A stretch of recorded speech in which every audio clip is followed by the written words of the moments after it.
નમસ્કાર દર્શક મિત્રો, ફાસ્ટ ન્યૂઝ ઇવનિંગ બુલેટિનમાં હું ઉદય રાવલ આપનું સ્વાગત કરું છું. બુલેટિનની શરૂઆત કરીશું ઉમરગામના મુખ્ય સમાચારોથી. ઉમરગામ તાલુકાના ગ્રામીણ વિસ્તારોમાં મોટર ચોરીની ઘટનાઓથી ખેડૂતો ચિંતિત બન્યા છે. મોહનગામ ગ્રામ પંચાયતના ભંડારવાડ વિસ્તારમાં મોટર ચોરી કરવા આવેલો ઈસમ સીસીટીવી કેમેરામાં કેદ થઈ ગયો હતો. ગ્રામ પંચાયત સરપંચ સતીશભાઈએ સોશિયલ મીડિયામાં વિડીયો વાયરલ કરી ચોરીની ઘટના અંગે ચિંતા વ્યક્ત કરી હતી. મોહનગામ ગ્રામ પંચાયત સરપંચ સતીશભાઈનો ટેલિફોનિક સંપર્ક કરતા તેઓએ જણાવ્યું હતું કે ગ્રામ પંચાયત વિસ્તારમાં મોટર ચોરીની ઘટના અગાઉ પણ ઘટી હતી. સરપંચના જણાવ્યા અનુસાર સીસીટીવી કેમેરામાં દ્રશ્યમાન થઈ રહેલો ચોરીસમ મોટર ચોરી કરવામાં નિષ્ફળ જતા કેબલ ચોરી કરી નાસી છૂટ્યો હતો. વલસાડ મેડિકલ કોલેજમાં એન્યુઅલ ડેની ઉજવણીને લઈ વિવાદનો મતપૂડો છંછેડાયો છે. મેડિકલ કોલેજના વિદ્યાર્થીઓએ હોસ્પિટલ કેમ્પસમાં ડીજેના તાલે ઝૂમી સ્ટન્ટ કરી નિયમોના લીરા ઉડાવ્યા હતા. વિડીયો સોશિયલ મીડિયામાં વાયરલ થતા હોસ્પિટલ પ્રશાસન દ્વારા તપાસ સમિતિની રચના કરી કાયદેસરના પગલાં લેવાની ખાતરી આપી છે. હોસ્પિટલના ડીને સમિતિના રિપોર્ટના આધારે કાર્યવાહી કરવાનું જણાવ્યું હતું. કોલેજમાં વર્ષ છે વાર્ષિક ફંક્શન એન્યુઅલ ફંક્શન થતું હોય છે વિદ્યાર્થીઓનું, એટલે વિદ્યાર્થીઓએ જે પ્રોગ્રામ સબમિટ કર્યો હતો કોલેજ કાઉન્સિલમાં એ મુજબ એ લોકોને જરૂરી પ્રશાસનની મંજૂરી લઈ અને હોસ્પિટલ તથા હોસ્પિટલના દર્દીઓ તથા આજુબાજુના નિવાસીઓને તકલીફ ન પડે તેનું ધ્યાન રાખી અને કાર્યક્રમ કરવાની મંજૂરી આપવામાં આવી હતી. કાર્યક્રમ કોલેજ સામેના ફૂટબોલ ગ્રાઉન્ડમાં જ કરવાની મંજૂરી આપવામાં આવી હતી અને આયોજન દરમિયાન કોઈપણ જાતનું અસભ્ય કે ગેરવર્તણૂક ન થાય તે બાબતે એ લોકોને સ્પષ્ટ લેખિત સૂચના આપવામાં આવેલી હતી. એ અમારી ધ્યાનમાં આવેલા છે વિડીયો, એટલે અમે એક તપાસ સમિતિની રચના કરેલી છે અને એ બહુ જલ્દી એનો અહેવાલ સબમિટ કરશે તો જવાબદાર સામે યોગ્ય પગલાં લેવામાં આવશે. દોષી વિદ્યાર્થીઓ સામે તપાસ સમિતિ જે અહેવાલ આપે તે મુજબ એમનું પગલાં લેવામાં આવશે. વિદ્યાર્થીઓને તારીખ 15થી તારીખ 18 સુધી એ લોકો મંજૂરી આપવામાં આવેલી હતી. લાઉડસ્પીકર અને એની પોલીસ પ્રશાસનની જે જરૂરી મંજૂરી મુજબ કરવાનું એ લોકોને સૂચના આપવામાં આવી હતી. એ બાબતે કોઈ મંજૂરી આપવામાં આવી ન હતી. વિદ્યાર્થીઓને ફક્ત કોલેજ સામેના ફૂટબોલ ગ્રાઉન્ડમાં કે જે હોસ્પિટલથી દૂર છે એમાં આયોજન કરવાની મંજૂરી આપવામાં આવી હતી અને લાઉડસ્પીકર બાબતે પોલીસ પ્રશાસનની જે જરૂરી મંજૂરી હોય અને જેટલી મર્યાદામાં એ વાપરવાનું હોય એ પ્રમાણે એ લોકોને મંજૂરી આપવામાં આવી. સોશિયલ મીડિયામાં જે રીતે વિડીયો વાયરલ થયો છે કે ગાડી પર બહાર નીકળીને ફોટો પાડતા હતા, તો તે જોઈને કદાચ એવું બની શકે કે ગાડી ઊભી રાખીને ફોટો પાડતા હોય, પણ એ બાબતનું સોશિયલ મીડિયામાં એવું જિક્ર થઈ રહ્યો છે કે ગાડી પરથી બહાર નીકળીને સ્ટન્ટ થાય છે.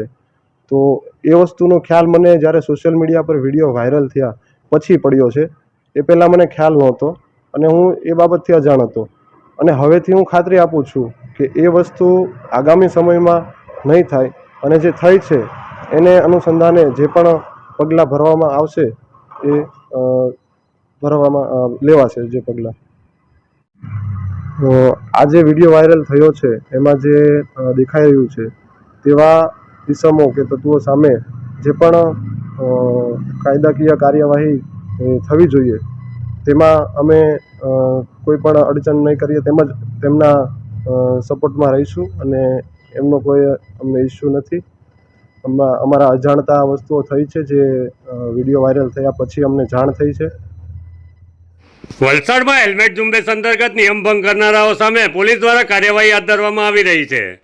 વલસાડ નગરપાલિકાના કર્મચારીઓ સહિત હેલ્મેટ વગર ટુ વ્હીલર ચલાવતા ચાલકોને દંડ ફટકારવામાં આવ્યો હતો. વલસાડ નગરપાલિકાના ગેટ ઉપર પોલીસે ધામા નાખી નિયમ ભંગ કરનારાઓ સામે કાર્યવાહી હાથ ધરી હતી. સેલવાસમાં પ્રથમવાર દિવ્યાંગ પ્રીમિયર લીગનું સફળતાપૂર્વક આયોજન કરવામાં આવ્યું હતું. દિવ્યાંગ sports and welfare Dadanagar Haveli Daman and Diu association તથા રાજસ્થાન યુવા સંઘ દ્વારા પ્રથમવાર સંઘ પ્રદેશ દાદાનગર હવેલી દમણ અને દીવમાં દિવ્યાંગ રમતવીરોને આઈપીએલની જેમ પ્લેટફોર્મ પૂરું પાડવાના હેતુથી દિવ્યાંગ પ્રીમિયર લીગનું આયોજન કરવામાં આવ્યું હતું.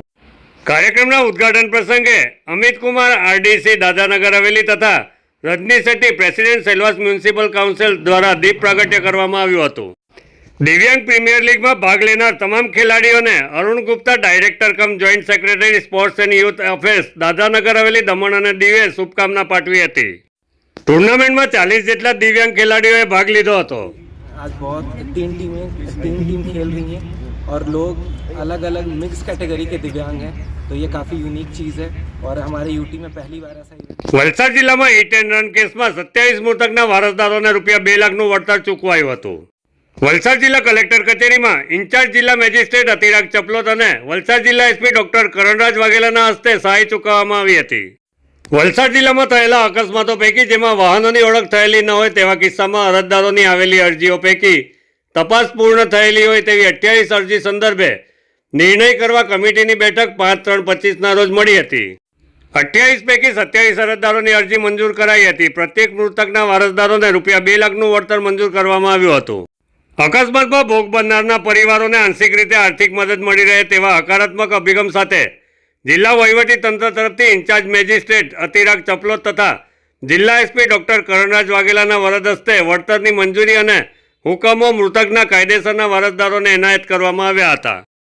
આપણા ઘણા બધા રોડ અકસ્માતોના કેસમાં જે હિટ એન્ડ રનના કેસમાં થાય છે ને ત્યાં આપણા કલ્પ્રિટની કે એમાં ઓળખાણ થતી નથી, એટલે એમનું એમએસસીટીમાં કેસ નથી ચાલતું. એના માટે ભારત સરકાર મારફતે compensation to victim of hit and run case scheme 2022 એક બનાવવામાં આવેલી હતી. એમાં કલેક્ટર અને જિલ્લા મેજિસ્ટ્રેટને સ્પેશિયલ અધિકાર આપવામાં આવ્યા છે કે એવા કિસ્સાઓમાં આપણે વ્યક્તિ દીઠ જે મરણનો કેસ હોય એમાં 2 લાખ રૂપિયા અને ગંભીર ઈજાનો કેસ હોય એમાં 50,000 રૂપિયાની સહાય કલેક્ટર માં જાહેર કરી શકે છે અને ઇન્સ્યોરન્સ કંપની એમને પછી ચૂકવે છે.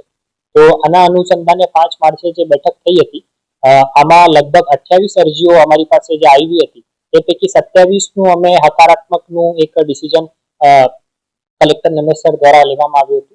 અને પછી આજે આપણે હિટ એન્ડ રન જો વિક્ટિમ્સ છે બધાને જાણ કરવામાં આવી કે એમની અરજીઓ મંજૂર થઈ ગઈ છે. 2 લાખ રૂપિયા એમના વારસદારોને મળશે તાકી એકદમ એવા સંજોગોમાં જે એકદમ ફાઇનાન્શિયલ હાર્ડશીપ આવે તો એમને ઉકેલ લાવવાનું જો સરકારનું હેતુ છે એ સચવાય. તો એના માટે અમારી રોડ સેફ્ટીની મિટિંગ પછી આવા 27 અરજદારોને આપણે 2 લાખ રૂપિયા લેખે કુલ 54 લાખ રૂપિયાની સહાય અત્યારે ચૂકવી છે.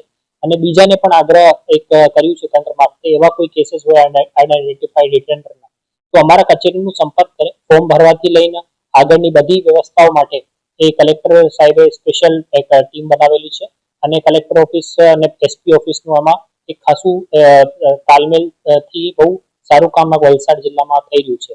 તો એસપી સાહેબ પણ હાજર હતા એમાં અને એસપી સાહેબ પણ લોકોને એક સૂચના આપી છે કે એમના કોઈ જાણકાર માણસમાં એવો કોઈ થયો હોય એમની મેં જાણ કરે તો એમાં અમે આગળથી પણ સંપર્ક કરીને ફોન કરીને એમને ફોર્મ ભરવામાં હેલ્પ કરશું.